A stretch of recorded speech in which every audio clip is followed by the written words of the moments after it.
This is the BYD seal, and they claim that it's the biggest car brand you have never heard of. Other people in the country claim that this is the Tesla beater, that this is the best thing since sliced bread. Great efficiency, really good range, amazing acceleration, great tech inside, nice and comfortable, decent space inside. But is it really as good as they say it is?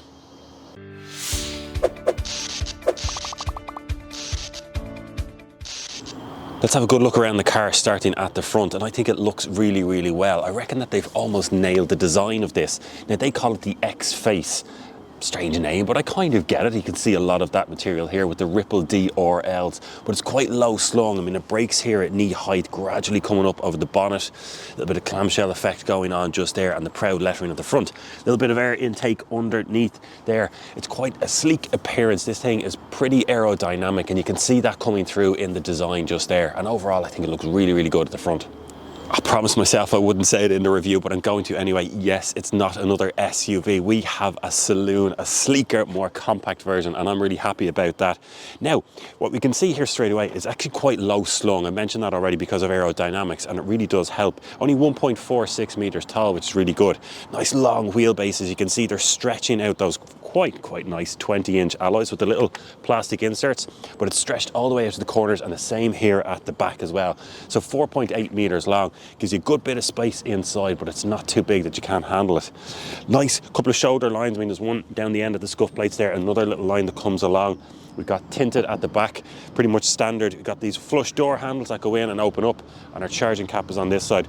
Sleek back as well, just there. Doesn't drop down quite as severely as, you know, the likes of the Polestar 2. A little bit more sleek, more Tesla S or the i4. It's that kind of a shape as well at the back, and that design just carries through. And I think that this is probably the best angle for it, for me personally anyway. I love this on a light bar that stretches all the way around. Got these tiny little pixelations in there. They call them, there's a water droplets. There's a lot of ocean water theme stuff going on. I'm not going to repeat it all because a little bit of it is guff, to be honest, but that one, I do like how it looks. Now, you can probably pick up on the little bit of dirt. Even though I washed this car yesterday, it got dirty on the way down here, and it does show up on this kind of black plastic trimming just down here that comes up, but a little bit of a diffuser. I think it looks well. When I get gloss black plastic on some of these cars, just don't kind of pull it off, but I think that this one is absolutely okay. Very discreet button just there. You got your camera, and there's plenty of those sensors and cameras around, and the lettering here, BYD seal. Thank that they haven't put build your dreams across the back. That has been gotten rid of across the brand now, which I'm really glad to see. And a little 3.8S there. I know what that stands for, and we're going to see about that later on. They've made a little bit of noise in some of the marketing material, BYD, about them being put on the Continental, the Contact 7 as a world first. Now, that's not what we're getting just here in this market anyway. We're still on Continentals, but the Eco Contact 6. Big chunky wheels. Now, these are the 19-inch ones just here. So we've got 235, 45 or 19. And 19-inch rims, I think it looks good. It fills out this car enough. You could go up to 20 or 21 might be a little bit ridiculous. I think 19s are absolutely fine on this. They are alloy wheels, but you got these little plastic inserts. The bit that I'm tracing with my finger just there helps with a bit of aerodynamics, give you that extra few kilometers range. Ventilated disc brakes just there, and we've got disc brakes on the back as well. They haven't gone from drum, thankfully. Although these ones, yeah, you can see the little perforations in there. This is where we charge up the seal on the back right, a little flap there. This is actually tidy enough. I kind of like it. We've got the rubber bongs there. I always prefer the flaps, but look, most cars, you know, certainly a lot of cars anyway, have these. It's absolutely fine. I'll get over that quickly enough. AC, 11 kilowatts as standard, which is quite decent. That's pretty much the same that's out there in the market. A few cars do come with 22. You normally have to pay for that as an option. So 11's absolutely fine. It's definitely not falling behind. Add on the 2 pins there, turn this into DC. That's the CCS connector, which pretty much every car has now, which is great because we get a little bit of standardization. But anyway, 150 kilowatts that goes up to. Now, as a peak rate, that's a tiny bit underwhelming. Most of the competitors to this car will go above that. Even the Model 3 will go up to 250 potentially. But this LFP battery that they have, it does hold pretty good rates deep into the pack. And even on the smaller BYD Dolphin, I saw more than 30 kilowatts at more than 95% of the battery. So this will pull a good rate deep into the pack. Let's talk about boot size. And there's a lovely little button there. It's very discreet just down below. You can press that obviously, or you can double tap on the key. So it's nice to have both options there. We don't get the kick opening, but that's okay. Now, in terms of space, that's what we want to talk about here. And we've got a boot of 400 litres, which isn't massive, but it's quite decent as well. You'll get most things in there with a little bit of an insert just there and some netting to keep you going. And You can fold down the back seats as well in that 40-60 split if you want to expand it out a little bit more. Now, being this type of boot opening as opposed to the hatchback, it's just that little bit smaller for when you're getting big parcels, you know, be it buggies or even golf clubs will fit in there as well, although you won't get them all across the top. Now, that is almost a flat floor there. There's only just a couple of inches in the difference. And you've got this little section here which easily just comes out. It's nice and light actually. And there's more space underneath there for the likes of your charging cables. And there is another false floor under that again, but that's just for your tire repair kit. You wouldn't be actually storing anything under there. So yeah, it's a practical enough space. You're not expecting van-like proportions here, of course, in a saloon car like this, and I think it does absolutely fine. There's probably better out there on the market in terms of space if that's a priority for you, but look, it'll absolutely do. Two buttons just up here. One just closes over the boot, and the other one then closes over the boot but locks the car as well if you're walking back into your house after taking out some packages.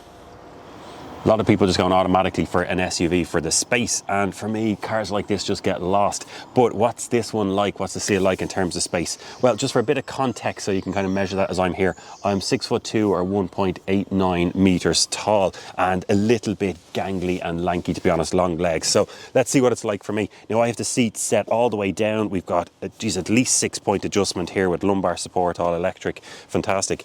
Really comfortable seats, by the way. Anyway, reach and rake adjustment on the steering wheel, which is nice to have. Find that little elbow rest point for when you're cruising on the motorway in this thing.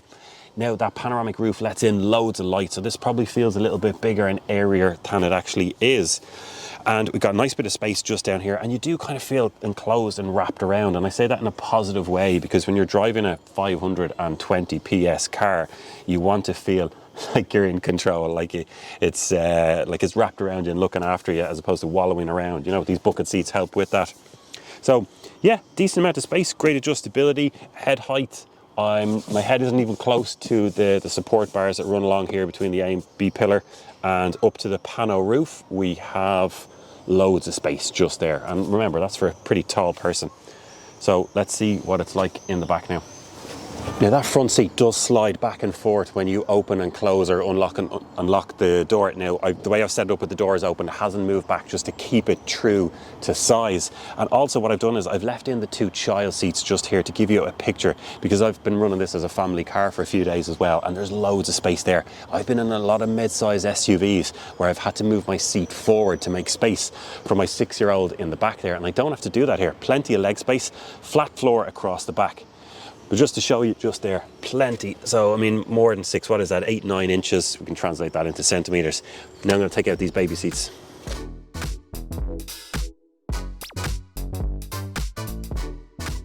As you can see, the aperture here isn't the biggest, but I was still able to fit the child seats in and out without any bother.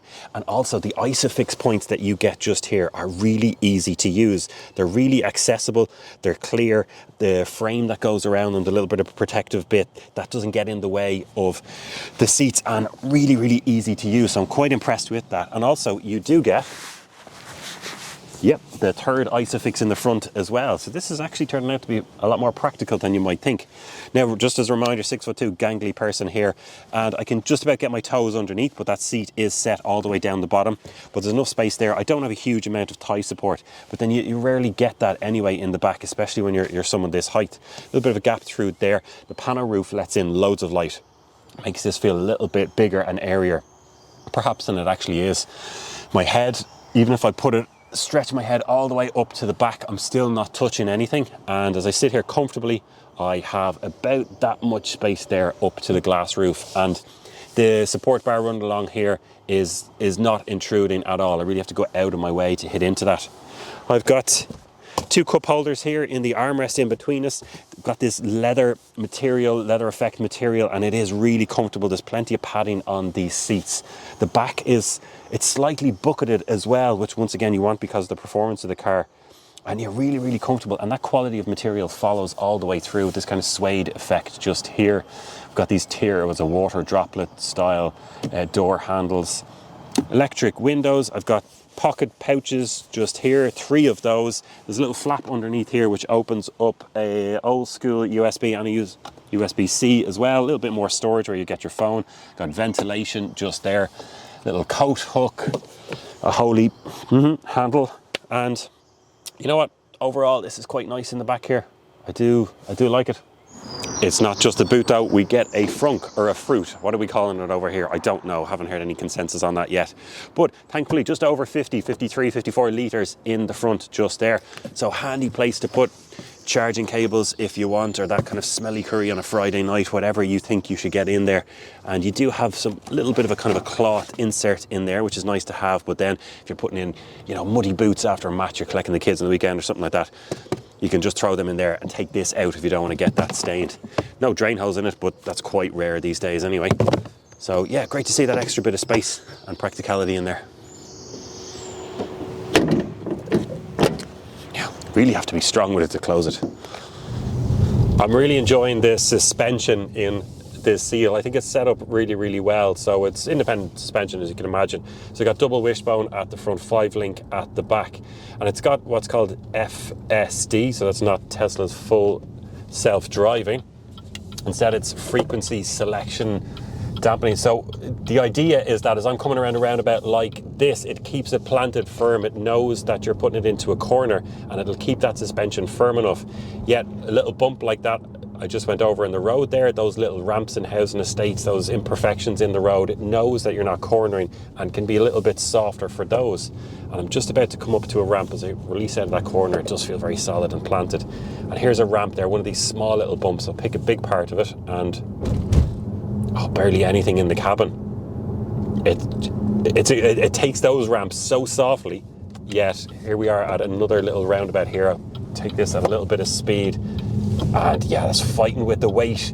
It's gotten traction, but there's no body roll. And there's a little bump there as well, but it took me by surprise. And it took that really, really well. So yeah, it's very, very comfortable. Those little ramps that you get in housing estates like this one, it just eases over them. Yet when you're in corners, it does feel planted and firm enough. And it's just a nice balance. Are you going to get a sportier feel in other cars? Yeah, you probably are. But this is just lovely and wafty at the times you want it, such as suspensions and those little, you know, tree roots come out to the side of the road. And overall, yeah, I quite like this. Have I been in better? Perhaps, maybe, but like, not by much, really. I think I'm quite enjoying the ride in this. As a brand, although they're only coming into this market, certainly as a car maker, they have been making batteries for about 3 decades now, and they have actually sold 3 million EVs around the world. These guys have made more electric cars than Tesla. They know what they're doing, but they were famous for making batteries, and there's a good chance that you yourself have had a mobile phone with a BYD battery in it, and that's what I'm getting around to here. Now that they're making cars, they've built this bespoke, this specific platform for EVs called the E-Platform 3.0, and importantly, what that contains underneath just there, that's built into the structure of the car. It becomes part of the structure as opposed to just a few batteries that are slapped on with a bit of sticky glue and sellotape. Not that other manufacturers do that, I'm not making any accusations. But anyway, the battery that's in there, in this case it's an 82.4 kilowatt hour battery usable. But what I want to talk about is the chemistry. So it's an LFP, or a lithium iron phosphate battery, as opposed to NCM or some of the other chemistries that you get out there. Now, it's not quite as energy dense, but it's really hardy, it's really safe, and it's some quite exciting technology. So they're not little cells, they're kind of more, you know, baked bean style tin ones. These are long. There's 172 in this car here, almost like let's say, you could imagine a flattened sliced pan of bread. It's a really long thin cells that stretch all the way across the car there. 172 of them in total, but they're really, really safe. So what these guys have actually done in testing is they've overloaded them by 260%. They've heated them up to 300 degrees centigrade. They've even driven a nail through these cells and gotten away without any thermal runaway at all. So they're really, really safe. They look like they've got great longevity. 200,000 kilometer, 8-year warranty on this thing. And it's some pretty exciting technology and great to see them doing it. We have to talk about money when it comes to the BYD seal, and the price on this is pretty surprising. Just consider it now before we talk about this, how much power you get, the tech inside, the level 2 autonomous, it looks quite well, and so on. So starting price, and you've really only got 2 options when it comes to the BYD seal. You buy the single motor or you buy the dual motor. That's about it. Now the single motor starts off Well, it doesn't start because that's what it is. It's 44,000 euros flat, 44,086 euros. But you don't have to spend an extra 2,000 on a comfort package to get heated seats. You don't have to spend an extra 4 grand to get a driver assistance package. You just get everything with this. There's almost no options to add on. They just give you pretty much everything straight away. You can maybe change your color around and that's about it. Then if you want to step up to what we have here today, which is the all-wheel drive, the dual motor 520 PS, what are we talking, 150 grand? No. 49,850. Yeah, that's a 500 and something horsepower that's comfortable with level 2 autonomous drive and well over 400, maybe even 500 kilometers range out of this. Yeah, under 50 grand. For me, that is hugely impressive.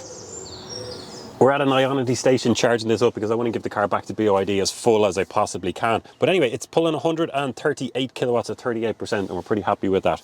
But what we want to talk about while we're in here, because we have a good chance, we've got about 20 minutes charging up, just to talk about the interior a little bit, the sense of quality we get in here, the screen, the steering wheel and functionality, and just what's going on in general. Now, I don't want to bore you by going through every single detail here. So instead we'll just pick out, just talk a little bit more about usability and what it's like. So the center console just here, we've got a good few, now they're not buttons, they're kind of this, not even haptic style, they're more touch sensitive ones. So you do press a button, but there's 3 different areas that you can press within that to get up whatever sort of action you want. And it's where the reverse neutral drive stick is, stop, start, park, you know, that usual kind of stuff. We can choose the mode, and that's good to have here at a flick of a switch. So if you're in a situation where you're on the road and you want to just put it into sport or eco mode quickly, you can do that.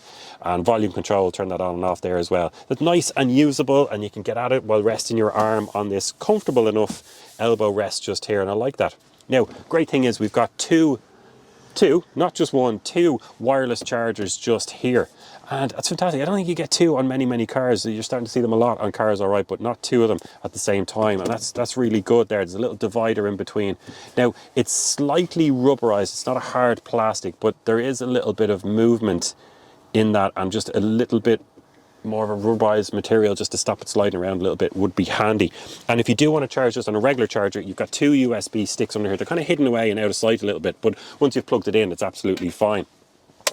Now, the only thing about under there is it's a very hard plastic. Let me scratch that and see if you can hear it. Anyway, I have no problem with that. But the issue is that things just slide around. So if you put your phone in there, if you put your keys in there, anything that's in any way hard, any sort of cornering, acceleration, it just slides around. And in a car like this, I think that could be rubberized. It would just make it a little bit easier. But look, that's a very small thing.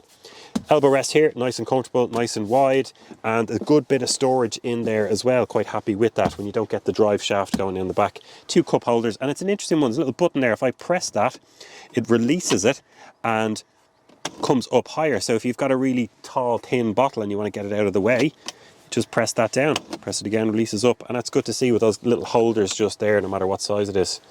There's an incredible amount of power available in the Seal. It really is just, it's astonishing. So even if you get the rear wheel drive version, it's 313 PS, and that really packs a punch. That's a rear wheel drive, the single motor one, and you're looking at that 0 to 100 sprint, if you want to do that kind of thing, in 5.9 seconds. So really fast. But what we have here today is the all-wheel drive version of it. So we've got 2 separate motors, one on the back and then another one on the front. So one of them is synchronous, the other one's asynchronous, and now as I'm talking I can't remember which is which. Back one, the rear one, is more powerful. But you're looking at a total of 520 PS in this thing. And it's blistering. So that 0 to 100 sprint is 3.8 seconds. And it really does feel all of that as well. Now, it's slightly more gradual in how it delivers that power compared to, you know, if you get into the Model 3 Performance, or I had the Special Edition Polestar 2, the BSD Special Edition there about 3 or 4 months ago.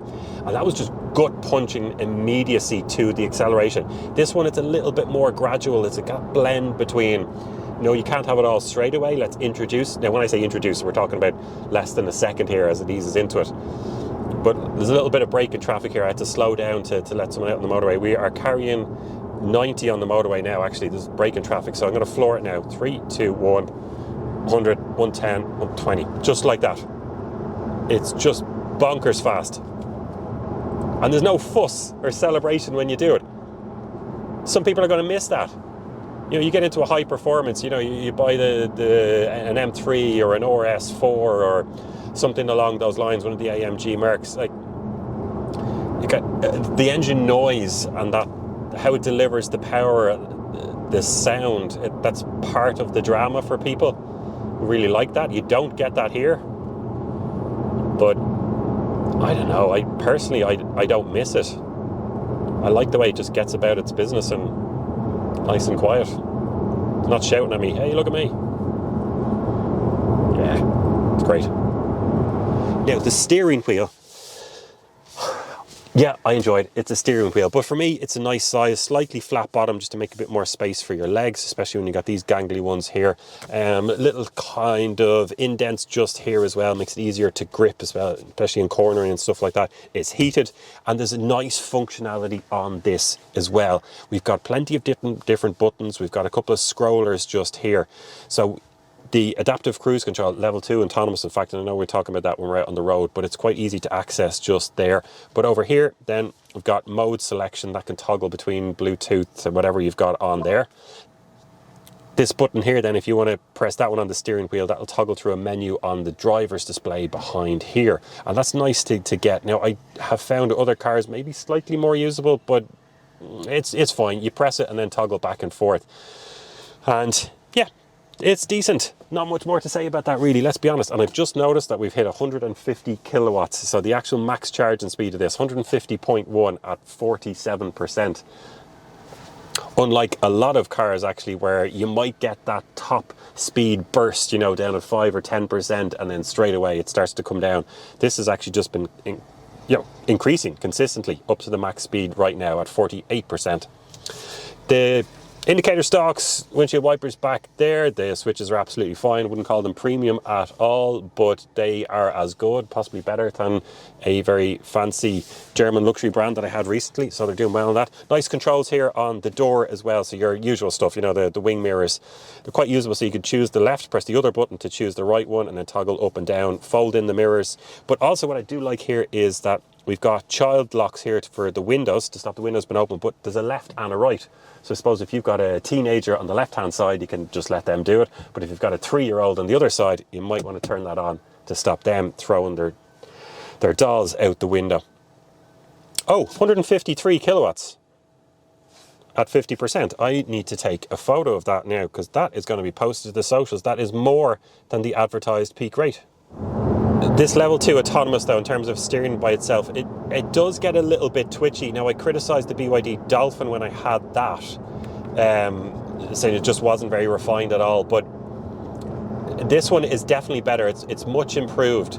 But as you come up to off-ramps, what it seems to do, and I've talked about this when I had someone else in the car as well, just getting their idea of what sensation is going on here, is that when you come up to an off-ramp, now I know line markings are going to be different in every country, but when you come up to an off-ramp and there's a break in the line markings down the side of the road as you would move off to the left, it seems to favour and track the line that's on the left as opposed to the line that's on the right.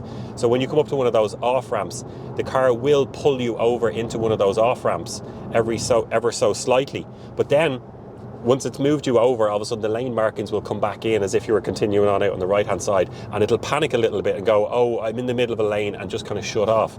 Whereas some other cars that I've been in, they seem to recognise that, no, that's an off-ramp and that I want to stay in this lane for it to stay on the motorway, and it's a lot smoother. And a couple of times it's just got a little bit jittery. It's kind of pulled you left quickly because it just doesn't know what's going on, and then just beeped at you because it's cancelled that.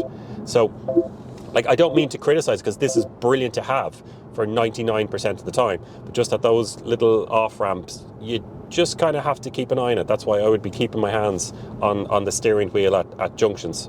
Now let's talk about the screen just here. This thing is big, and I'm okay with that. I know I can hear some people these days are giving out about big screens, but look, you've got your driver's display here, this binnacle, that'll give you everything you want, and then this is optional, this is extra just here. You've got your speed, it's not dangerous to look away, you don't have to. But what's going on with it? Let's talk about the party piece first of all. Press this little button here, and the thing just swivels around. Takes a half a second, and then reorganizes the screen just there. Now, at first I thought this is a little bit of a gimmick. It was the same with the Dolphin and stuff. I thought, oh, what's the point of it? But having been using it now in different BYDs, I mean, I've had various BYDs for over a month, living with them now, a few thousand kilometers, and I like it at this stage. And I do find myself using different setups from time to time. So if you've got navigation on using BYD's system just there, press that now, it is handy to have it in that portrait layout because you can just see the road ahead a little bit farther. Now the sat nav in this I found quite decent. You can navigate to various chargers. You press that button there and it'll bring up the different ones around you. We're at the Ionity at the moment. There's an ESB in Lusk a few kilometers away and so on. And it's quick enough. There's decent resolution on it. You can see there as I move that around. I think that's pretty good. It's not the absolute best I've seen, but I think it's good. I must have pressed something there to turn it back. Anyway, press the home screen. That brings us back to the home screen, as you can imagine. Navigation, Spotify, radio, they're up there front and central. Now, all you do is just swipe across and then you get into a more detailed menu here. So your BYD Assistant, phone, media center. I haven't been using a lot just there. Album, utility tools.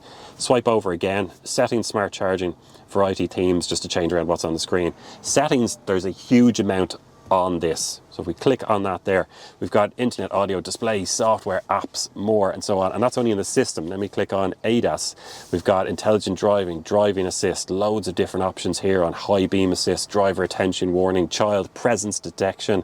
I'm not going to go through the whole list.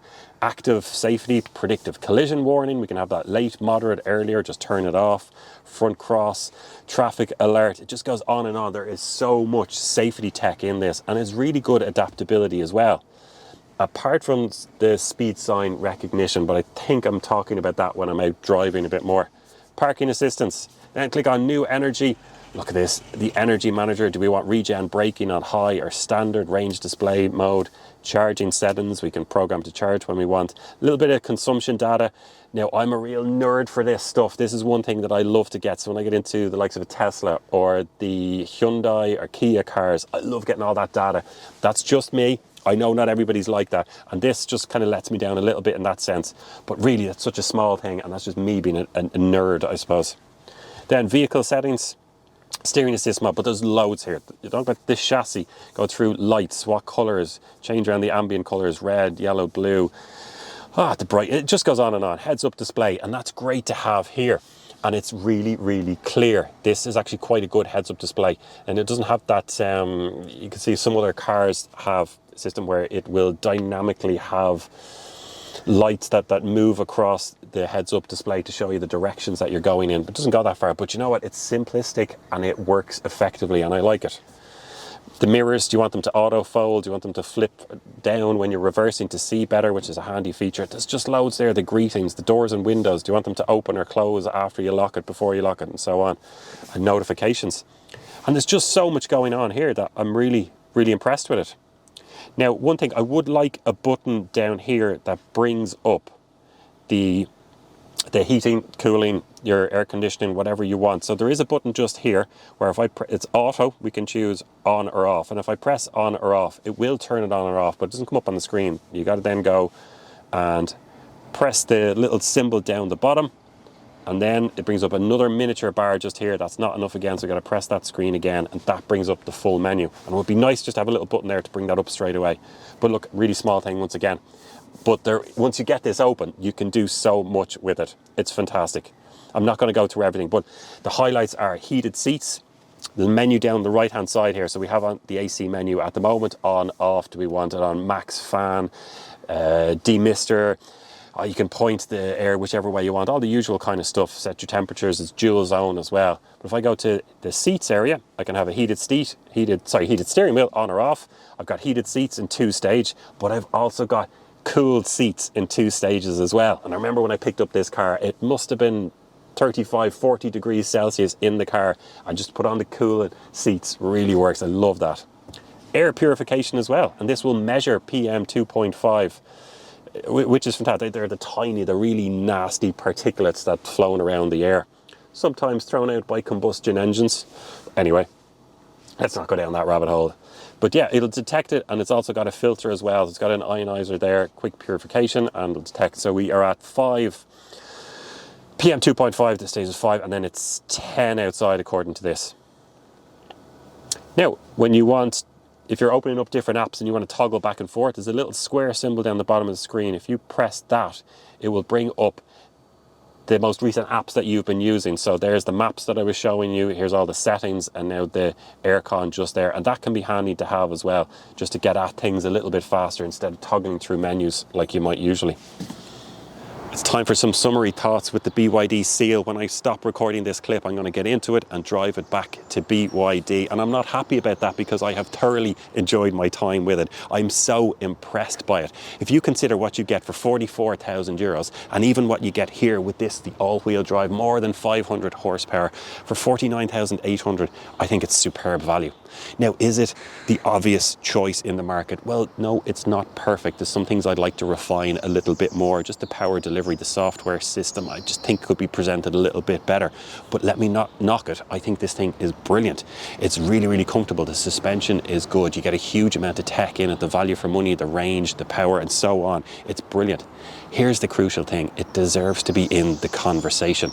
Now, the competition out there is tight. You've got the BMW i4, you've got the Polestar 2 with a refreshed version coming. Of course, you've got the Tesla Model 3 that this is supposed to kill. And do you know what? It deserves to be in the conversation with those. For me, it's not the obvious choice. If you're looking for a driver's car, maybe the Polestar 2 or the i4 is a little bit better. The Model 3 is a little bit more efficient, perhaps got better tech inside. So it's not the obvious choice, but I think it's a huge achievement for this to come into the market at that price and be seriously in that conversation about which one of those cars that you should go for. So hats off to this thing. Overall, I think it's just brilliant.